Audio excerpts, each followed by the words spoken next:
welcome to IJM. My names are Jotham Mwale, and today we're looking at an interesting one. We've been looking at worship in general, but today I want us to look at music, yes? And it's this whole topic of what we call secular music. And I've had questions come from people, from young people in the church, from youth, and even from especially the ones in choir. And they'll ask me questions like, is secular music harmless? Why can't we really listen to it? Some of us learn from them. You know, they'll be telling me issues of how maybe they're just picking up ideas and all those things, and they're using it to polish their art, or using it to polish their skill, using it to perfect their worship even, you know, if we're going to look at worship in the context of music. So yeah, I wanted us to take a look at it today and see what lessons we can glean and hopefully learn. I'm not saying I'm the authority on the subject, but this is what I do have to say. So maybe just to start it off, let's go into definitions, yes?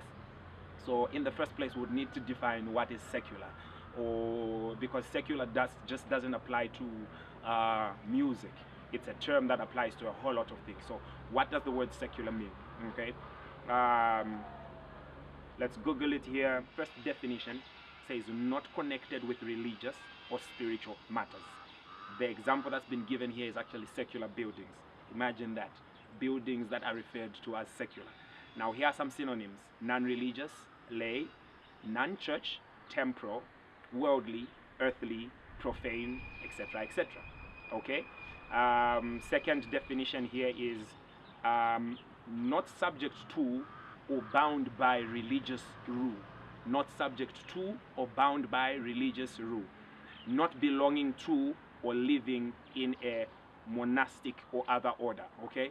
Now we'll not go into more details about that, but that's what the definition of secular is. Now the whole element of harm, if we're gonna ask if it's harmful, we might as well define what harm is. Okay, so now harm is something that has an adverse effect on you, or something that could be negative to you, that would have a negative impact or negative result, that would cause you injury of some sort or any material damage whatsoever.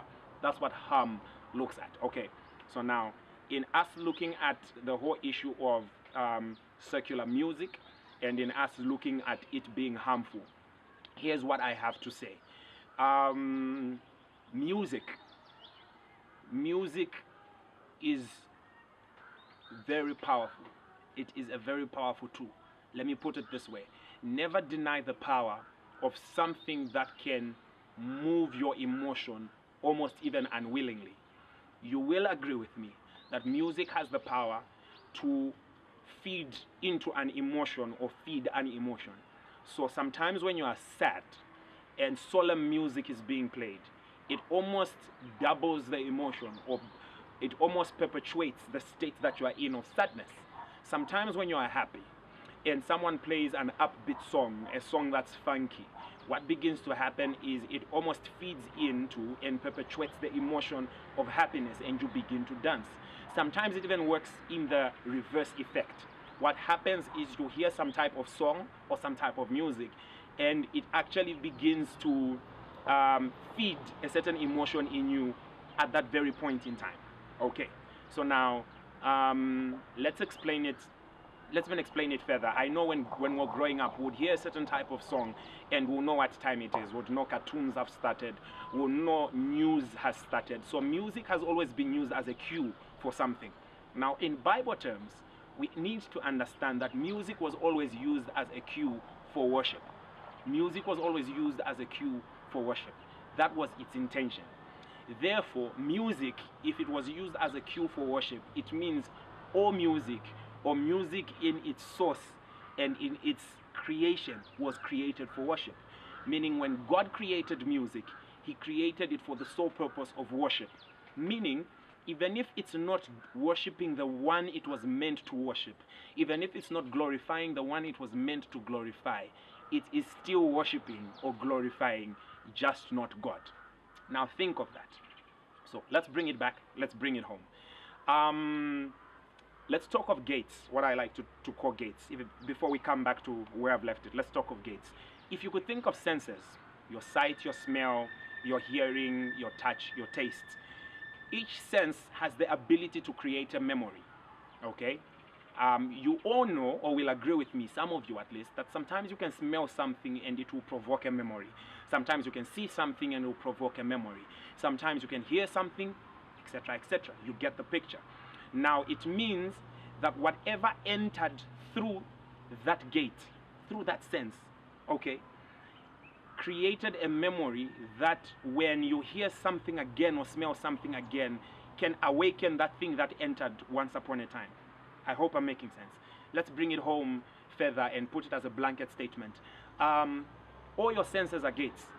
If you were a yard right now, your sight, your smell, your touch, your taste, whatever it is, all 5 of them are gates that either allow things into your yard or out of your yard.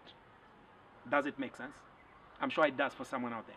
It allows things into your yard or outside your yard. Now, every time we speak of gates, we know that gates, not only being entry points, need to be protected.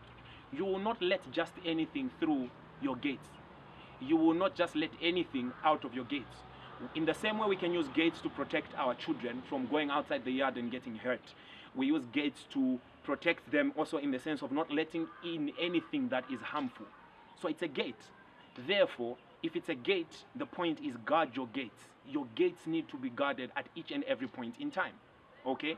Now, back to the whole issue of music. Music mostly comes in through the gate that is called your ear gate. Okay? And your ear gate is one of your most powerful senses, or one of your most powerful gates. You will agree with me, if you know, if you don't know, now you know, that hearing is your most powerful sense. People who are in comas or who are in comatose states are actually still spoken to and still have the ability to hear you despite the fact that they are unconscious. Did you know? Did you know that if you went to bed tonight listening to something specific, a song of some sort, or a sermon, or whatever it would be, do you know that it has the ability to influence your dreams whilst you are asleep? You are asleep and seemingly unconscious, but your ears are open and listening to something. Do you know that it can affect even the content of your dreams? That's how powerful senses are. That's how powerful your hearing is. That's how powerful music is. The Bible puts it this way. Faith comes by hearing, hearing by the word of God. Okay? Now, faith comes by hearing. Whether it's positive or negative, it comes by hearing. So what are you listening to? What are you hearing? Because if you do not put a cap on what you allow to come into your sphere, what you allow yourself to hear and listen to, it does have the impact, does have the ability rather, to impact you and affect your life, whether you realize it or not. So it is not harmless. It is not harmless at all. You need to mind what you listen to. You need to mind what you watch. You need to mind what you let into your sphere. Why won't you allow people insult around your kids?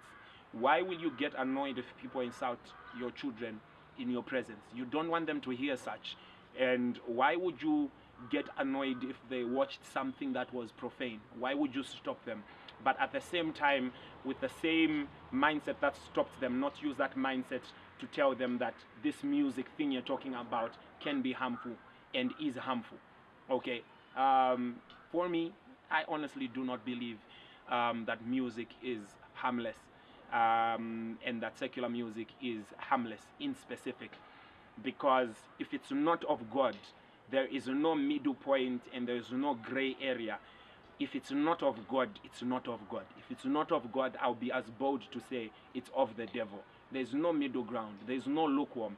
In Revelations, he literally spits out that which is lukewarm. So there's no middle ground where what God is or what God's standard is concerned. There is no middle ground. Now, even just to add more meat to it in the whole issue of secular music, it's about source, beloved. The source of a thing determines the value of the thing.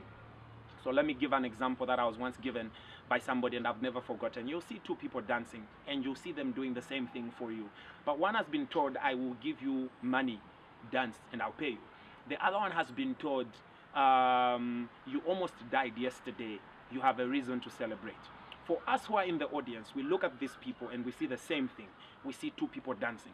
But do you now understand from my examples that they are not doing the same thing? Do you now understand that their motive changes the value of the action? If you do understand that, then you understand that source is important. The source of a thing matters. Where it comes from matters. Do not agree that a person who does not have a relationship with God can write a song that you are gonna call worship. Because if you remember when we started this topic, we brought out aspects of worship being relationship. So how can I, from a place of no relationship with God, come and write a song that is gonna be called worship unto God? How? Where do we even, what's the source of that song? Where is it even coming from? How can I claim that, honestly, in all honesty? Because it says, there's a scripture, I think I'm in Matthew chapter 12, if I'm not mistaken. I'll check it just now, just to confirm for you. The whole issue of we clean a cup on the inside. Okay, we clean it on the inside because it's futile if we're gonna clean something on the outside, but the inside is dirt, because inside speaks of source. Inside speaks of where it's coming from. And if the source is not clean, the output cannot be clean. You will not pour clean water out of a dirty container. If the container is dirty on the inside, whatever I will pour out of it is contaminated with the same dirt that's on the inside. I hope we are following. So for me, the source really matters. And if the source is not God, let's not even call it worship altogether. But coming back to the whole issue of secular music, we obviously can't put caps and tell you what to listen to and what not to listen to. But just know that whatever you're listening to is building faith in you. Just know that whatever you're listening to begins to create memories in you, whether for the good or for the bad. Just know that whatever it is you're listening to is feeding your emotion, whether for the good or whether for the bad. And at the end of the day, when an opportunity comes, or when life brings you to a moment or a circumstance where that emotion now has to be manifested, we will see what you've been feeding on. We will see what was poured into the inside, and it will become clear to people.